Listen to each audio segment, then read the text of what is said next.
ବାଲେଶ୍ୱର ଜିଲ୍ଲା ବସ୍ତା ଥାନା ଅନ୍ତର୍ଗତ 60 ନମ୍ବର ଜାତୀୟ ରାଜପଥ ଭେଲୋରା ବାଇପାସ୍ ନିକଟରେ କଣ୍ଟେନର ଧକ୍କାରେ ମହିଳାଙ୍କ ମୃତ୍ୟୁ। ଘଟଣାସ୍ଥଳରେ ଉତ୍ତେଜନା।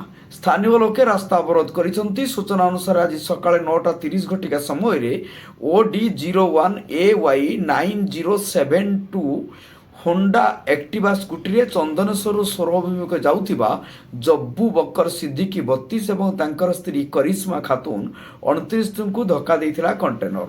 ଘଟଣାସ୍ଥଳରେ ସ୍ତ୍ରୀ କରିଶ୍ମା ମୃତ୍ୟୁବରଣ କରିଥିବା ବେଳେ ସ୍ୱାମୀ ଜଣକ ଅଳ୍ପକେ ବଞ୍ଚି ଯାଇଛନ୍ତି। ସ୍ଥାନୀୟ ଲୋକେ ଘଟଣାସ୍ଥଳରେ ପହଞ୍ଚି କଣ୍ଟେନରକୁ ଅଟକାଇ କରି ଥାନାକୁ ହସ୍ତାନ୍ତର କରିଛନ୍ତି। ତେବେ ଦୀର୍ଘ 15 ବର୍ଷ ଧରି ଭେଲୋରା ଛକଠାରେ ନିର୍ମାଣାଧୀନ ରାଜପଥର ଗୋଳାପୋଲ କାର୍ଯ୍ୟ ତୁରନ୍ତ ଶେଷ କରିବାକୁ ଦାବି କରି ରାସ୍ତା ଅବରୋଧ କରିଥିଲେ ଆନ୍ଦୋଳନକାରୀ।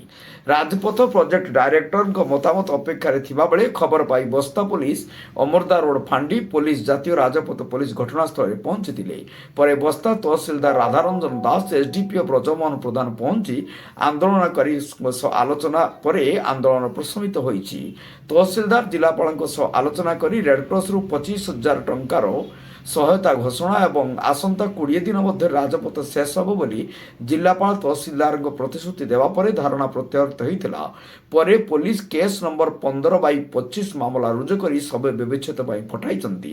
ପୋଲିସ 2ଟି ଗାଡ଼ି ଜବତ କରିବା ସହ 15/25ରେ ଏକ ମାମଲା ରୁଜୁ କରି ତଦନ୍ତ ଜାରି ରଖିଛି। ବସ୍ତାରୁ ଶିରିଷ ମହାନ୍ତିଙ୍କ ରିପୋର୍ଟ, ଜନତା।